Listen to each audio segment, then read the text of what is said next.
Y en este caso la gente de Secaitra nos acercó un trabajo muy interesante que está relacionado con cómo manejan las mujeres. ¿Quién no ha visto alguna vez a alguien putear a una mujer por cómo maneja? Decir, anda a lavar los platos. ¿Vieron esa forma que muchas veces se reproducían en nuestras calles, en nuestras rutas? Ahora, sin embargo, ¿cómo están consideradas las mujeres a la hora de asumir la conducción de un vehículo al volante? Vamos a preguntárselo a Facundo Jaime, vocero del Observatorio Vial de Secaitra. ¿Cómo está, Facundo? Hola, Mauro, buenos días, ¿cómo estás? Bien, me interesa escucharte porque este trabajo es muy interesante. ¿Cuáles son las conclusiones a las que arribaron? Antes que nada, Mauro, déjame montarme un poco en lo que recién comentabas en mi introducción con respecto al coronavirus. Hoy que por ahí los términos epidemia, pandemia están un poco sobre la mesa y en el oído de toda la gente. Nosotros, desde el Observatorio Vial de Secaitra, consideramos que la accidentología vial tiene características en algún punto con alguna pandemia realmente, porque nosotros analizamos los números, analizamos las cantidades de víctimas que se vienen arrastrando desde hace 10 años y vemos que hay un número sostenido de víctimas fatales, claro. Obviamente sin contar los lesionados que fallecen después. Esos entran como en otra estadística. Entonces lo que te quiero decir es que el número todavía se puede magnificar, se puede agrandar más, y la realidad es que hasta en algún punto nos parece sorpresivo y sorprendente que muchas veces no haya por ahí la atención o el foco puesto sobre la cuestión seguridad vial, siendo que, como un poco decías vos, el tema coronavirus, si bien hay que tratarlo con pinzas, con muchos cuidados, porque estamos hablando de víctimas fatales en todo el mundo, pensemos lo mismo de la seguridad vial. En todo el mundo también hay accidentes viales evitables que generalmente tienen que ver con conductas humanas que transgreden normas. Entonces, de alguna manera, y salvando las distancias, marcar un paralelismo y ver el estado de alerta que por ahí hoy tiene la gente con respecto al coronavirus, y hacer un paralelismo y ver que no está bien tampoco naturalizar 6.000, 7.000, 8.000, 10.000 muertes por año por este tipo de problemática en nuestro país y en el mundo muchas veces, pero obviamente en algunos otros lugares del mundo ya se ha puesto el foco y se han concentrado esfuerzos en tratar de bajar estos números que realmente preocupan mucho y dejan un saldo negativo muy grande y muchas tareas por hacer, ¿no? Vamos al punto del trabajo que ustedes relevaron. ¿En qué consistió?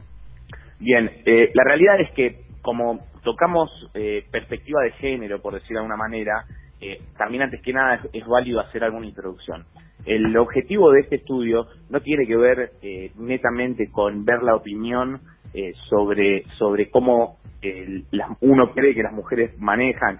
A ver, nosotros tratamos de despegarnos de alguna manera de la cuestión, o sea, no queremos poner a la mujer en el centro de la tormenta, sino que lo que tratamos de hacer es desmitificar mitos urbanos como que tal o cual, o la gente grande, o los jóvenes, o en este caso las mujeres, manejan mejor o peor, o bien o mal. De ninguna manera queremos guiar el estudio hacia ese lado, sino todo lo contrario, queremos marcar una diferencia, y de hecho los resultados del estudio arrojan esta diferencia, que cuando nos ponemos a analizar los números de quienes han opinado en la encuesta, notamos que hay una clara diferencia generacional, dado que en hombres, mejor dicho, mayores de 65, de 60 años, vemos que hay una tendencia a ser un poco más críticos y a observar el papel de la mujer al volante con cierta mirada crítica negativa.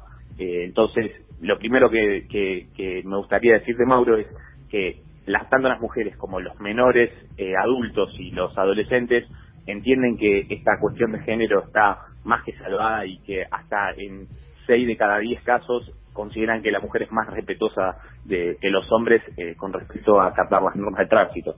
Mirá qué dato no menor, ¿eh? O sea, la mujer es mucho más prudente y más respetuosa desde el punto de vista de la percepción que tienen las personas que opinaron al respecto. ¿Sobre cuánto se hizo el relevamiento? Sobre unas 600 personas en el ámbito de Cava y del Gran Buenos Aires.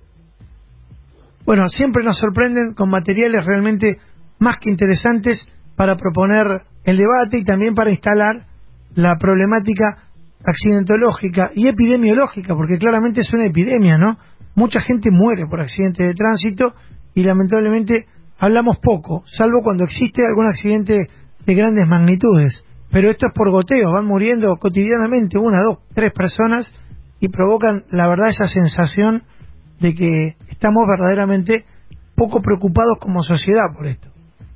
Totalmente, Mauro. Esto, la realidad es que hay que tratarlo con educación, con concientización, con mucha difusión, con tratar de exponer ciertos ángulos a veces de cosas cotidianas, porque nosotros con lo que tratamos de luchar justamente es con eso, con lo cotidiano, con cosas que obviamente no están bien y llevan a tener una predisposición hacia el hecho vial, hacia el incidente vial, pero que nos cuesta mucho porque lo notamos de hecho en todos los encuestados. Generalmente cuando tratamos de poner el foco sobre alguna transgresión, vemos que se toma hasta con una liviandad un poco alarmante, ¿no?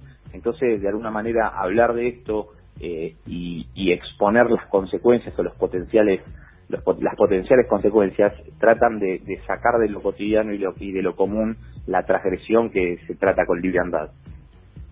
Muy interesante y muy completo el trabajo, Facu, te agradezco, un abrazo grande.